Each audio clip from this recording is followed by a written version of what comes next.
¿Qué te dio la imagen de Cristina en el tribunal? Vi algún videíto que estaba colgado en las redes. Qué notable, ¿no? Uno en estas circunstancias, porque tiene que leer después las noticias y las declaraciones, uno en estas circunstancias lo que piensa es que no estaba concentrada o que fingía no estar concentrada en los videitos, ¿no? Es cierto.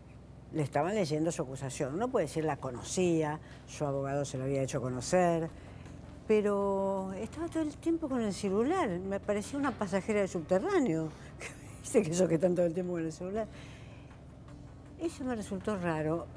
Quiero decir, no tiene demasiada significación, pero la idea de tener la vista fija en lo que te está sucediendo es un rasgo.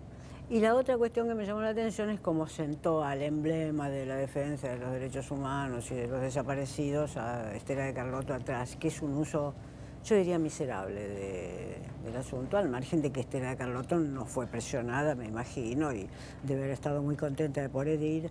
Era un personaje de primera línea del Salón Blanco en la época de Néstor y lo siguió siendo, pero debería haber prescindido de eso, ¿no?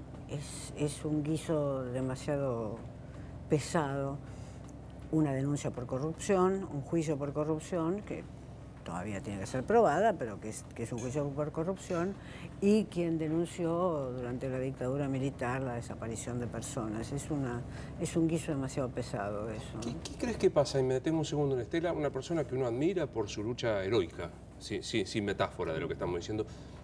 Digamos, se inscribe en esto de casi una actitud religiosa respecto al kirchnerismo. Viste que hay como una actitud dogmática. Es inocente y es inocente. Yo puedo mostrar los bolsos de López, las acusaciones. ¿Hay una actitud religiosa de Carlotto? ¿Hay una actitud, no sé, cómo lo definís? Yo creo que la vida de estas mujeres fue una vida extremadamente difícil, porque de ser mujeres de su casa o de una profesión típicamente femenina, digamos, de la noche a la mañana la desaparición de un hijo o de una hija las obligó a las más valientes de ellas, entre ellas Carlotto y Bonafini, las obligó a convertirse en personajes públicos. Y digo, es difícil hacer un juicio muy duro, porque uno dice no estaban preparadas para esto. Les pasó a los 55 años. Capítulo primero. Capítulo segundo. Muy radicalizadas no fueron capaces de reconocer lo que Alfonsín había hecho en juzgar a las 3 juntas militares cuando los militares conservaban todo el poder de fuego y le crearon después situaciones muy terribles a Alfonsín, como las insubordinaciones que tuvo durante su gobierno. No fueron capaces de, aún criticando los límites de eso y aún criticando la obediencia, el punto final y la obediencia de vida, no fueron capaces de reconocer ese momento. Y capítulo tercero, el símbolo por momentos es más poderoso que las medidas políticas. Los Kirchner, que no habían recibido en Santa Cruz ni a una madre, ni a un abuelo, ni a un hermano, ni a nadie, que no habían abierto la boca sobre los desaparecidos en los años de la dictadura, ni después, de repente, con el gesto de descolgar el retrato de Videla, se convierten en símbolo de la lucha no ha terminado y la venganza. Nuestra venganza será terrible, diga, nuestra venganza, nuestra retaliación será terrible. Y eso tiene que ver también, yo digo, con eso que le sucedió en la vida, que es que a la mitad de la vida la sorprendió un vendaval para el cual era muy difícil estar preparado, para cualquiera era muy difícil estar preparado, y sobre todo si no tenías otras experiencias de vida pública anterior. ¿Paga en la... Fíjate, una última nota de la página. Claro. Fíjate, alguien con quien yo hoy no tengo ninguna concordancia política, como puede ser Graciela Fernández Mejide, al militar en la Asamblea Permanente de los Derechos Humanos y al estar permanentemente en contacto con Bravo, el militante socialista, con Raúl Alfonsín, con Simón Lázara, con los políticos, ella aprendió de política, supo darle forma política a sus reivindicaciones, que no bajó en ningún momento, pero supo darle forma política a sus reivindicaciones. Es cierto, aquella permanencia en la Asamblea, ella y su esposo. ¿Paga la corrupción a la hora de, o la presunta corrupción? Porque más allá de que es cierto, hay inocencia hasta que no se demuestre el contrario, pero hay una procesamiento, que es una sospecha fundada con semiplena prueba. El procesamiento no es un invento de un fiscal. Pero digo, sin embargo, eso parece que es como inocuo para el votante seguro del kirchnerismo y para buena parte de la sociedad. ¿Por qué no paga la corrupción? Para una parte de la sociedad no lo sé, digamos, aunque los números de Cristina en las encuestas no parecen haber reflejado que la sociedad penaliza la corrupción y que mucho menos la penalizan los votantes del kirchnerismo. Suceden varias cosas cuando uno habla de la sociedad. Los temas se gastan. 20 años para terminar un juicio como el de Menem, el tema se gastó. No es que disminuyó su importancia, no es que disminuyó su gravedad, no es que disminuyó el escándalo moral de la corrupción por la cual fue juzgado Menem. Lo que pasó es que para la sociedad el tema se desgastó. Hubo un momento en que ya no quiso, cuando Menem ya fue condenado, a nadie le importó, no le importó nada a nadie. Era un viejo que iba a ir en cana por alguna condena que ni te acordás cuál, y que si era lo del Río Tercero, o si era la venta de armas a Ecuador, o si era qué, no le importaba. O sea, la sociedad tiene movimientos que no tienen en general los políticos que hacen una política de continuidad. No todos los políticos, otros políticos saltan a la cuerda que no te digo, pero la sociedad en general no tiene por qué tener esa política de continuidad que te exige un enorme esfuerzo de concentración en el día a día de la política.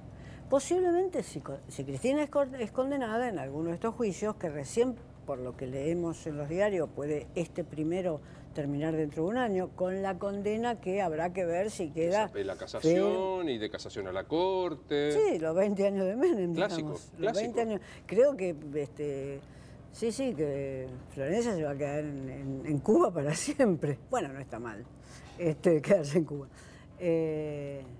Pero si Cristina fuera condenada, en un trámite más rápido, como suele suceder en otras naciones, ahí volvería el momento en el cual la sociedad miraría, recordaría eso que sucedió, pero no se puede tener a la gente durante 20 años ocupada de algunas cuestiones que son de muy largo plazo y de mucha complicación. Claro. Como son las cuestiones que afectan al derecho, son cuestiones complicadísimas, no solamente por los valores que el derecho, sobre los cuales el derecho puede pronunciarse, corrupción o no corrupción, valores éticos, sino por las cuestiones de procedimiento. Y por la carencia material. Bueno, vos conocés bien eso. Claro, no tengo que explicártelo a vos. Me comprende la general ley, digo, y por la carencia material para abordarlas, digo, no es menor que solo se puede hacer una audiencia por semana porque no hay sala. O sea, no es menor esa situación. No es menor ver una carretilla de la época de la prehistoria llevando los 52 cuerpos de la causa. Y esto, digamos, yo empecé a trabajar, lo primero que te mandaban era coser expedientes. Se sigue haciendo hoy día, 2019, ¿no? Todavía en tu época se cosían expedientes cuando yo era chica y mi padre trabajaba en la justicia, o sea que mirá de dónde arranca década del 50 en adelante. Sí, totalmente. ¿Por qué digamos, frente a lo que está sucediendo con este juicio, el impacto político es la noticia del sábado, Fernández? Yo hoy tuve la impresión de que todos los periodistas que íbamos a hablar más de esto que de un juicio a un expresidente de la Nación. ¿Cuál fue tu impacto? ¿Cuál fue tu primera toma de noticia de esto? ¿De lo de Fernández? Sí. Bueno, que tuve que rehacer mi nota. Como primera medida. Como primera medida que me llamó el editor y me dijo, tenés que hacer de nuevo la nota. Claro. Eso fue el primer impacto, ¿sabes? Que uno habla de él también, de lo que sucede en su vida. En el medio del sábado a la tarde tuve que rehacer mi nota. Pero, hablando en serio, lo que yo creo que tuvieron la inteligencia de tomar la iniciativa. Finalmente, si Labaña hoy dice que va a ser candidato a presidente, es porque primerearon los F y F, primerearon los Fernández. Sí. Con lo cual, los que querían que Labaña se pronunciara en un determinado momento tendrían que ir a agradecerle a Fernández, con el riesgo de que Fernández les diga pelotudex, boludex, alguna de esas metáforas, sí. Alguna de esas metáforas finas que usa, pero sí, tomaron la iniciativa. Y muestra lo que era mi tesis el sábado, es decir, quien toma la iniciativa obliga al otro al contragolpe. Eso sucede en los deportes, no es que lo obliga al contragolpe para siempre, pero en las primeras jugadas toma la iniciativa y obliga al otro al contragolpe. ¿Tu querido tenis es un ejemplo? Es un ejemplo absoluto. los jugadores, solamente algunos muy talentosos en el tenis, como puede ser Nadal, en algunos de sus primeros años podía jugar a la defensiva y ganar invariablemente. Pero si no, los jugadores que toman la ofensiva son los que tienen mayor chance. Entonces, eso lo sabe cualquiera que haya mirado un partido de fútbol, para sacar el tenis de la mesa, cualquiera que haya mirado un partido de fútbol. Y el que tomó la iniciativa fueron Fernández y Fernández.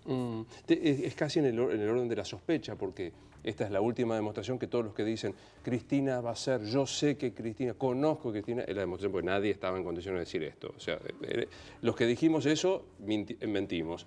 Dicho esto, ¿te da alguna sospecha 40 días antes del plazo en una estratega que iba hasta el último minuto? ¿Te da la sospecha que puede haber algún cambio o no?